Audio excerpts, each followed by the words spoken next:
Wake up and let's go to the Mindless Morning Show.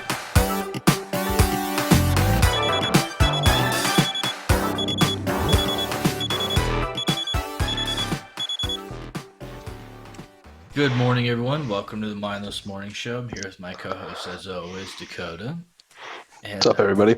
Today we have a very special guest, Chuck Armstrong, who is of the producer or CEO of Wonderama. And if you don't know what that is, you're probably as young as I or younger. And if you don't, I don't know. But it's been around since 1955. And it's been on and off. It's been around as long as the spam can. Yeah, it's a long time. that's I mean, hey, that's good. You have a good shelf life. Spam's good. Yeah, for real. Well, it's I'm so pleased to be with you guys. First time caller, long time listener. But what's really cool is, Wonderama was a mystery to me as well. When Josh, when I was I grew up in Red Sox country, which of course everyone hates this week, but we don't take our baseball as serious as people from Kansas, but we're pretty close, right? So yeah, pretty close. Yeah, it's like when St. Louis played Kansas City, it was the war, But Yep. Bottom line is, Wonderama was a show that was on in New York for literally 4 decades, and it was a popular culture wheel. I had gone out. I'd been in radio for many years, and the joke is that's why I look this way, as I told Dakota. But the bottom line is, I was doing a show called Community Auditions, where I got some of these things for, and I went into New Jersey, and this guy goes, "Yeah, screw that." I'm like, "What?" He goes, "Oh, you should do Wonderama." And I said, "Wonderama? What's that?" He goes, "Only the best show ever." And I'm like, "Oh, okay. What was it?" He goes, "Well, the Who were on there. It was where Elton John did his first U.S. performance. It's ABBA's first U.S. performance. It was the first national TV appearance by the Jackson 5. And so it was really something unique. And it was on a station in New York that was owned by Metro Media. And they had stations in L.A., Houston, Washington, D.C., they were on in Minneapolis. They were on in Cincinnati. So it's like this weird hodgepodge of markets where when you say Wonderama to somebody, their eyes light up. And they go, "Wonderama." So, of course, he said the one thing you should never say to an ex-radio person, "Yeah, but you'll never get the rights." So in 2008, I started applying to try to pick up the rights for it. I got a handle on the trademark in 2011 and picked up all the rights. And we shot our first series of shows in 2016. And, we now got 126 episodes, and we've been on the air we're going into our 6th season live from Times Square. So, That's awesome.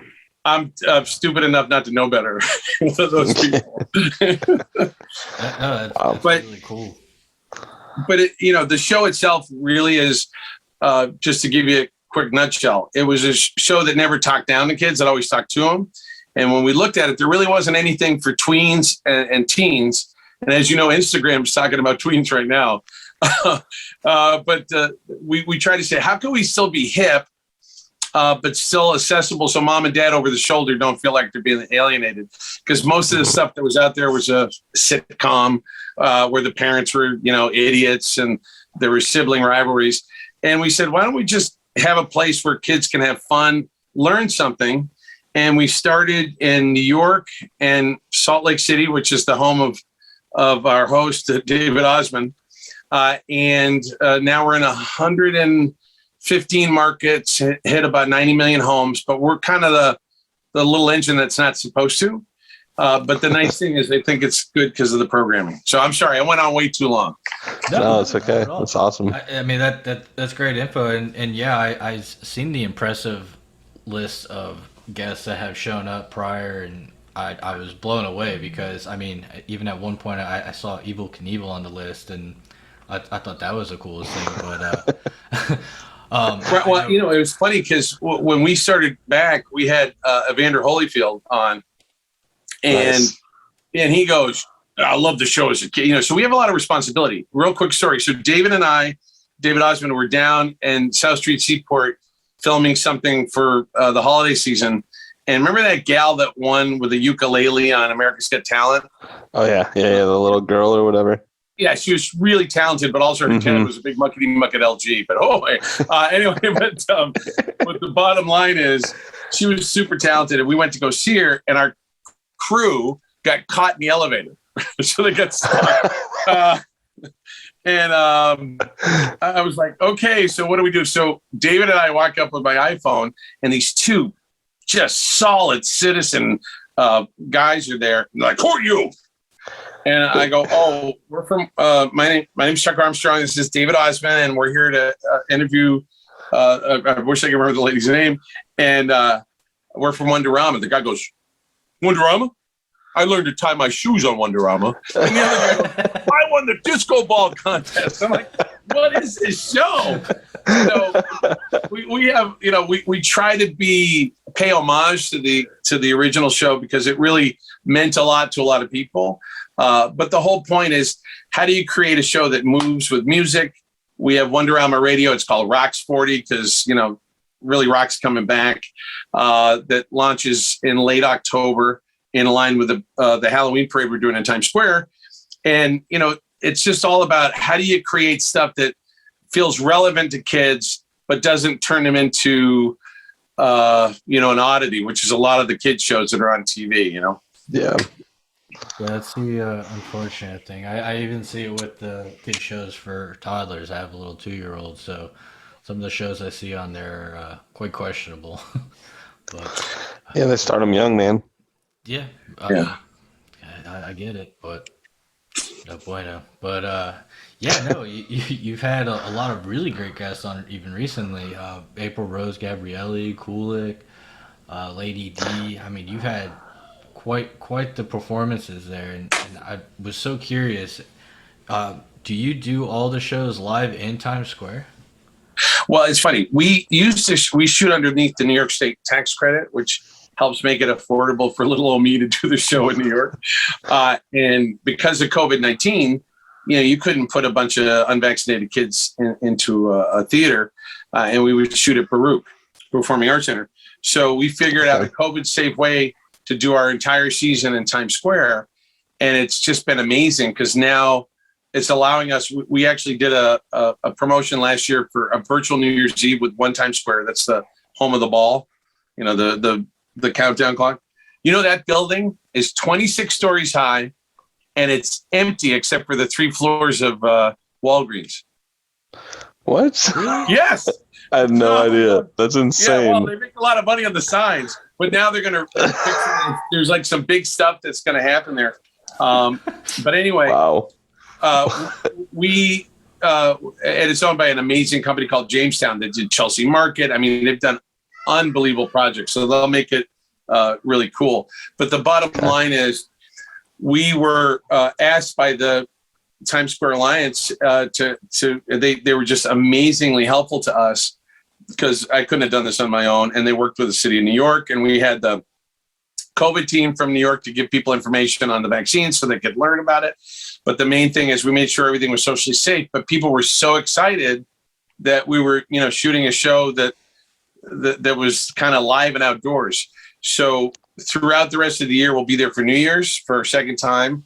And we're going to be doing something for Valentine's Day, but it's all about, trying to give back to New York because it needs our help. It's our home. And New York is Wonderama. Wonderama is New York because literally it was the longest running television show in America when it went off the air the first time in 1977. And, we brought it back in 2016 and, we couldn't do it without the city.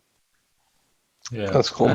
I think that's really cool that you guys are able to do it outside at least, because I know things are hectic in New York with everything with COVID. So how badly did that impact you guys when starting up? Because you started in 2016, but in the middle you guys just kind of got got slammed with COVID. So how did that stop? It's funny because it's always been a horrible time because I'm me, right? No, but it's never been like we were printing money and throwing it in the safe. So to me, it was just a new challenge. But what was amazing was all of a sudden people realized they had kids at home, right? Because they were stuck. They all remembered that they were there waiting. And all of a sudden, like, man, this show ain't bad. So for us, we've had some issues. The state of New York has slowed way down on their tax credits, because, of COVID, everybody's working remotely. But as far as the business and the show, we've had a bigger expansion in the ratings in the show in the last year than we've ever had. And it's because people are looking for stuff that they could do together as a family. And there isn't much, especially, there's eating and there's TV, and it's unfortunate. But we've been actually very blessed by people spending more time with other folks and doing stuff together. So it's literally had an opposite effect. And I think that's two reasons. One is because we knew how to kind of react to a lot of things that were always negative in our world because we were an independent station. We just formed a relationship with a guy named Vin DeBona and his company Fishbowl, who does America's Funniest Home Videos. He's the other independent. And he said, Chuck, he called me in October. He said, we should work together. I'm like, what? He goes, we're the only two left. And I'm like, I'm not like you. You've been on the air for, he did MacGyver. And he's been around a long time. Wow. But, if you, like you guys, if you just do it, if you stay at it and you're true to your craft and you're a good person, sometimes things grow. Everybody thinks it's overnight. But, this has been, a long time coming. But the main thing, and I have a great business partner, a guy named Eddie Braylauer, who's been there since the beginning. So there's a lot of good people, but we've had Coco and Breezy as our hosts who now are blowing up as like literally they have their own eyewear line and they're social media stars. David Osmond's the most humble guy in the world because his last name's Osmond, so try to get a record contract, right? And he can sing, dance. Guy's got full-blown MS. You'd never could tell by looking at him. Wow. And so, we've been plugging along, and the pandemic has just basically made us sharper to say, hey, who do we need to serve and how can we do that? And that's why we did the Halloween promotion, because I was introduced to UNICEF, and Trick or Treat for UNICEF was a big deal because I'm old. It was a big deal when I was a kid. But nowadays, it wasn't as prevalent. And because of the pandemic, they couldn't have kids, going door to door for Halloween. Right. So we're introducing it in a new way. We're having, it's called the biggest Halloween parade in history. And when I say big, we mean it because it's 10 stories high. And we're going to have the parade featured on the one Times Square billboard. So there'll be getting grand marshals from all around the country. We've got 50 coming in. And, the folks at IHOP are going to show us how to make really cool scary face pancakes when we're there. But It's all about, it's bringing that family feel to Times Square, right? Yeah. Because that's, they got Disney stores, they got, they got Hershey stores, but, it's been difficult for the stores to stay there. And, remember, TRL was there. It used to be a cool place for kids to go. And so we're just trying to do our part, and hopefully, people will like it. And so October 30th, Halloween Eve, because New Year's Eve, Halloween Eve, we're going to be there. It gives kids a chance to, we're broadcasting around the world with UNICEF. They're putting us on all their social media. They also have a satellite, but now you don't need satellites. You just need Facebook, right? Yeah, seriously. And TikTok and Twitter. TikTok, yeah, that's what I was going to say. Yeah, we have a kid that's on the show. She was on the show 3 years ago, and she calls up and she goes, "Could I be part of the show?" I'm like, "Sure." And she goes, "Well, I have 11.5 million TikTok followers. Could I do something with them?" I'm like, "I got 12. Sure, come on." Yeah, for real. And then some of the other people that are going to be there, we got Bootsy Collins. I don't know if you know him, but Bootsy Collins was with Parliament and Funkadelics, and he's in the Rock and Roll Hall of Fame. He's going to do the Monster Mash on the big screen, and we'll have kids dancing. So I hope it'll be fun, but it's all to celebrate the fact that UNICEF's going out and trying to get, their message is no one is safe unless we all are. So they're trying to get, people vaccinated around the world. So, Right. and Josh and Dakota are like, shut this guy up. He won't be No, I appreciate hearing all about that. So Yeah, I mean, you kind of like went through just about every question I had here for you. Oh God, I'm sorry. You covered it all. You ever had? 22 minutes. We'll give you the world. Just like No. So I'm just gonna go through asking the questions now, and then we'll go back and cut through. Yeah, go ahead. All right. I'm super intrigued with the Halloween party. So whose idea was that, and how can people attend that? Okay, so everyone can attend because it's going to be virtually broadcast virtually and live, 7 p.m. Eastern Daylight Savings Time on October 30th.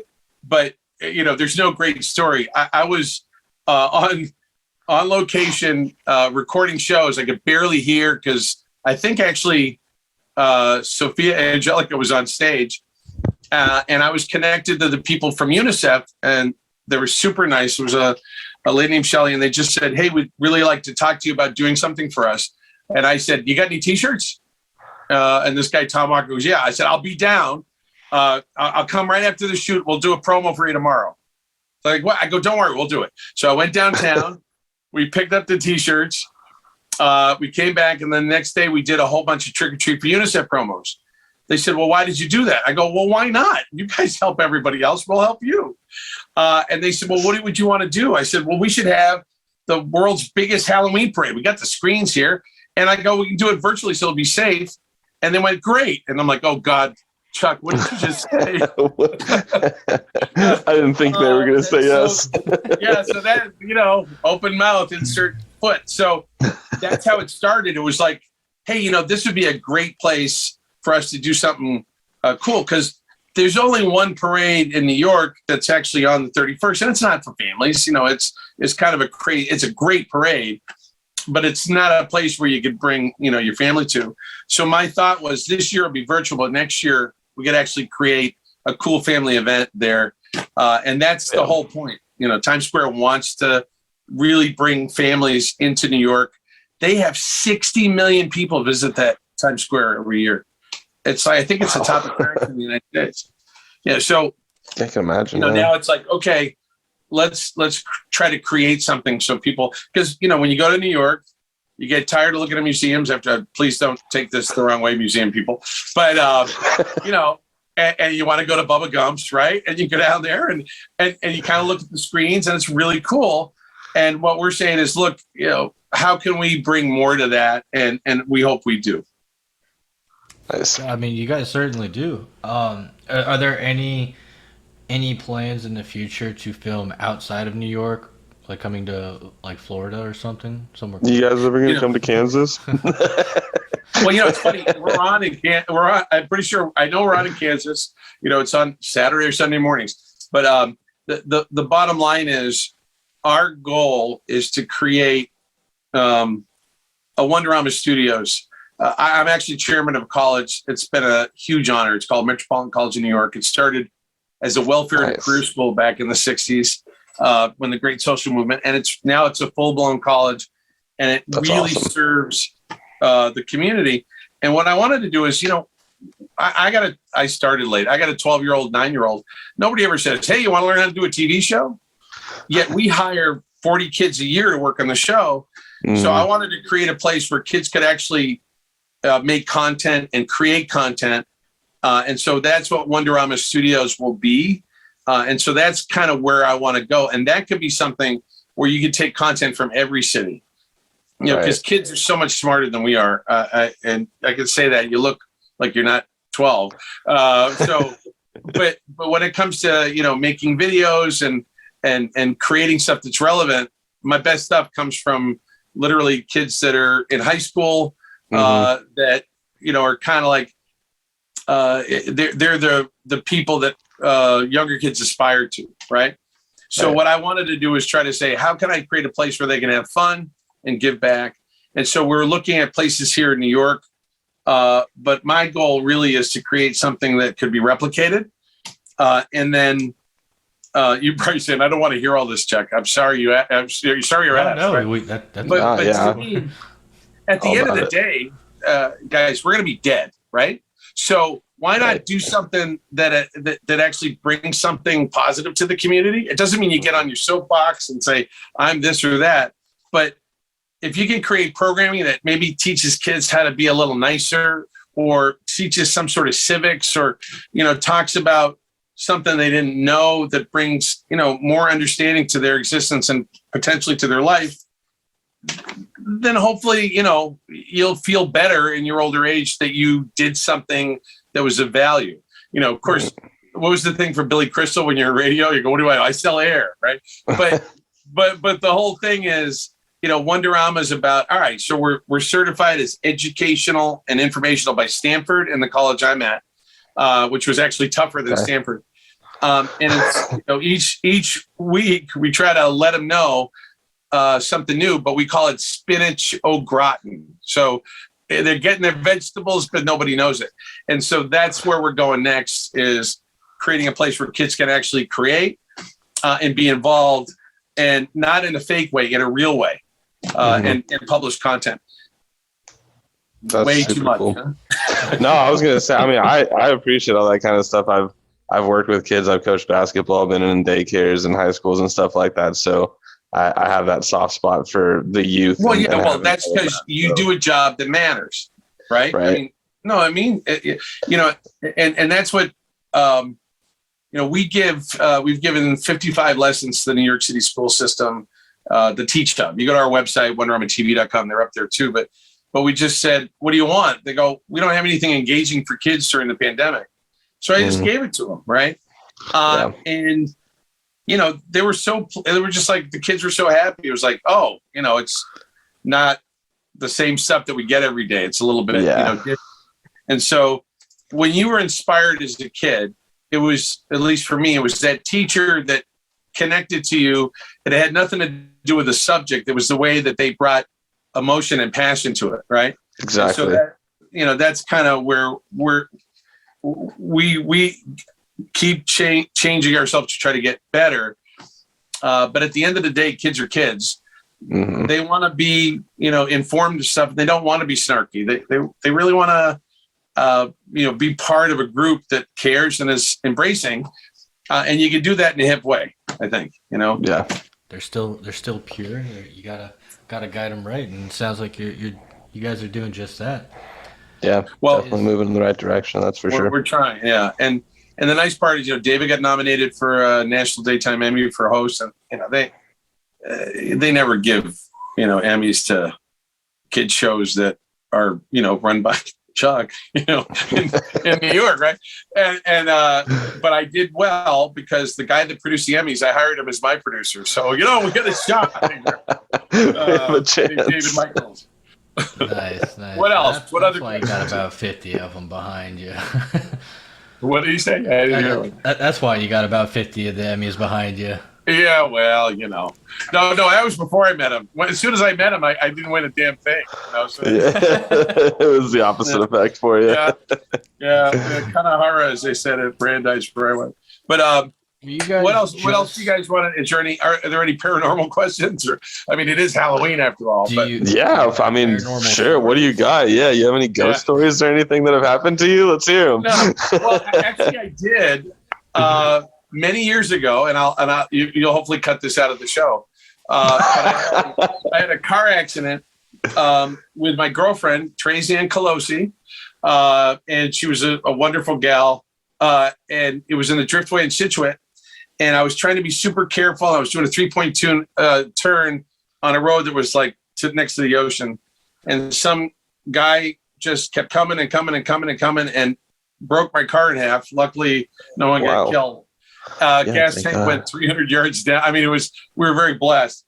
And this guy was visibly inebriated. But he was the police chief's son. Well, that happens, right? Oh, of course.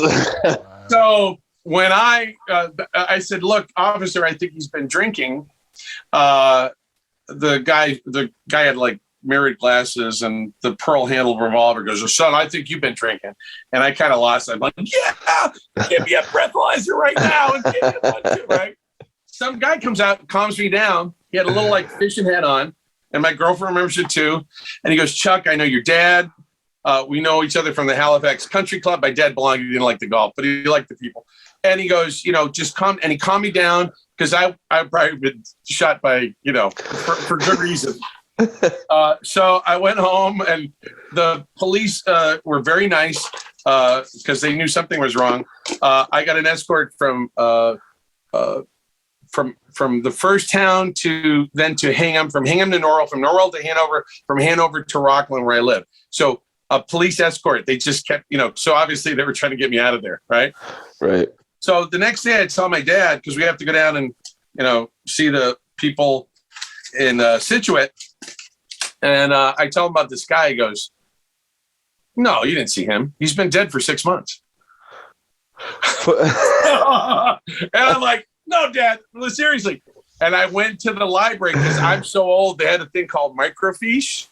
And it was that guy, and he was wearing that darn hat, that little weird fishing hat.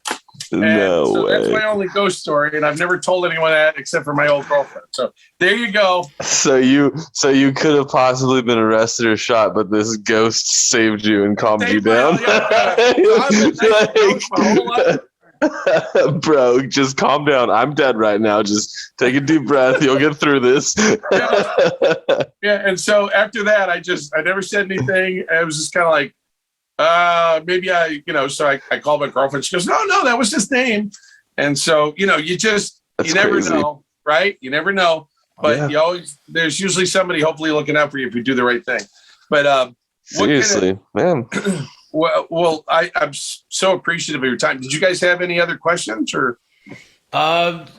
Aside, I just had the one. So, for the most part, people can watch you via cable. If they don't have cable, are they able to tune in any way for episodes? Sure. So what we do is we're on broadcast stations around the country, mostly CBS, NBC, some Fox, a few ABC.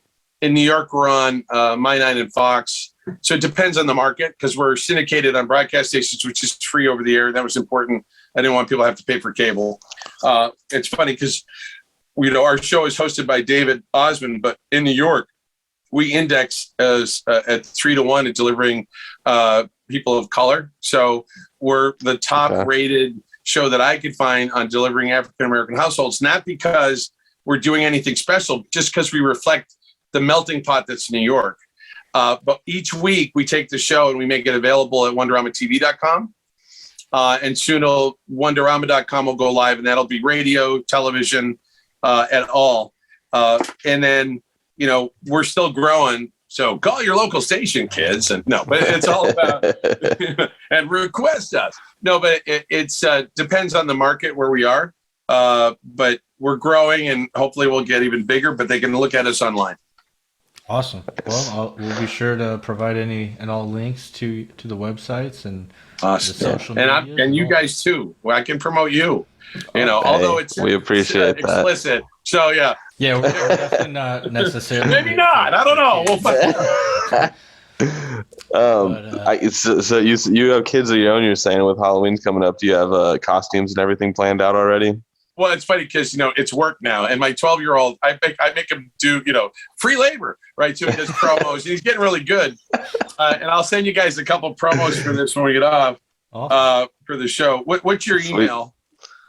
Mindless Morning Show. Or actually, give me your cell phone number. Or can you say it? Yeah. Well, I won't say it online. Say it on air real quick. Yeah. Well, however you want me to send it to you, I'll send it to you. Yeah, for sure. mindlessmorningshow@gmail.com works. Got it. I'll send you the two promos. Awesome. But they're actually pretty fun. And then we've done the mock-up for the deal. But my son is 12, and he's the person that, like, one time we did the pea soup plunge. He was the guy that had to try the pea soup, which was Jell-O. We need a quick Instagram. We pull him out. The other day he had to eat wacky foods from around the world. So he was eating haggis and fish and, squid and all this kind of stuff. And he really liked the haggis. So I've ruined him at a very young age.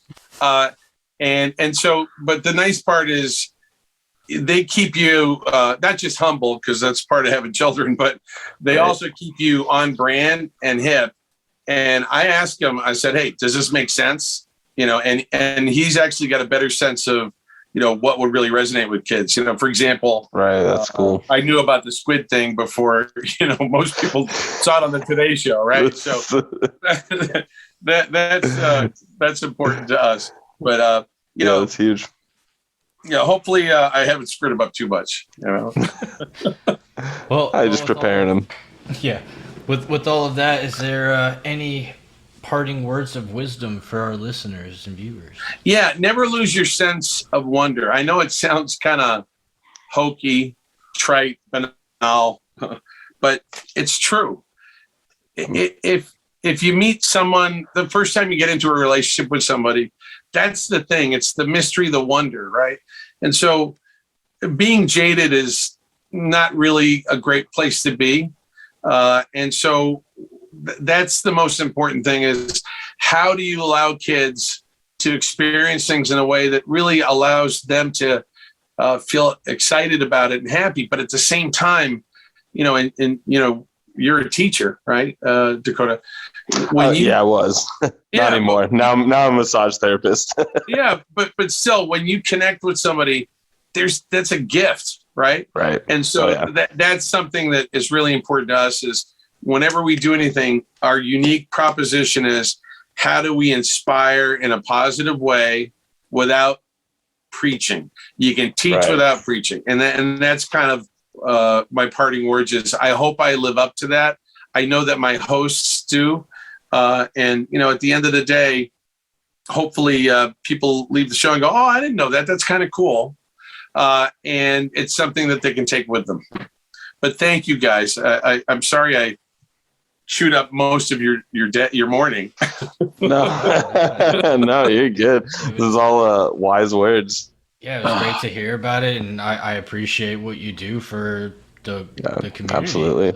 I mean, that's a big thing. Unfortunately, nowadays a lot of people kind of overlook the children of the world and their our future. So it's great that you provide that kind of content for them. So I love it. And all right, well, thank you. Definitely make sure my kid watches it. All right, well, and I'll hook them up with Wonderama wear, so they'll have W's all over your house. You wouldn't know why. And if it doesn't work out, I'll just do a show with an M. I can just turn them all upside down. I'll be okay. Boom. Marketing expert. That's called being number 7 of 8 kids. Figure out. Well, thanks, guys. We appreciate you having you on, and hope you have a good rest of your night. All right, and then I'll send you those promos. They're really not out, but you can put them out to wherever you want. Okay. Awesome. Well. All right. Thanks. With that said, and thank you guys very much. It was an honor. Oh, absolutely. With that said, everyone, stay mindless. Thank you for listening to the Mindless Morning Show. We appreciate you picking us out of the many great podcasts out there. Don't forget to like, subscribe, and hit that little bell to get notified whenever we release a new episode or bonus content. Now go enjoy the rest of your mindless day.